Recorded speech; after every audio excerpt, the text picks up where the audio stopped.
தினமும் ஒரு தேன்துளி. அன்றியும் நீங்கள் ஜெபம் பண்ணும்போது அஞ்ஞானிகளைப் போல வீண் வார்த்தைகளை அலப்பாதிருங்கள். அவர்கள் அதிக வசனத்தினால் தங்கள் ஜெபங்கள் கேட்கும் என்று நினைக்கிறார்கள். அவர்களைப் போல நீங்கள் செய்யாதிருங்கள். உங்கள் பிதாவை நோக்கி நீங்கள் வேண்டிக் கொள்கிறதற்கு முன்னமே உங்களுக்கு இன்னது தேவை என்று அவர் அறிந்திருக்கிறார். நீங்கள் ஜெபம் பண்ண வேண்டிய விதமாவது, பரமண்டலத்தில் இருக்கிற எங்கள் பிதாவே, உம்முடைய நாமம் பரிசுத்தப்படுவதாக, உம்முடைய ராஜ்யம் வருவதாக, உம்முடைய சித்தம் பரமண்டலத்திலே செய்யப்படுகிறது போல பூமியிலும் செய்யப்படுவதாக. எங்களுக்கு வேண்டிய ஆகாரத்தை இன்றைக்கு எங்களுக்கு தாரும்.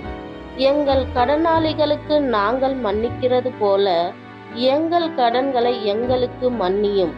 எங்களை சோதனைக்குட்பண்ணாமல் தீமையிலிருந்து எங்களை இரட்சித்துக் கொள்ளும். ராஜ்யமும் வல்லமையும் மகிமையும் என்றென்றைக்கும் உம்முடையவைகளே, ஆமேன் என்பதே.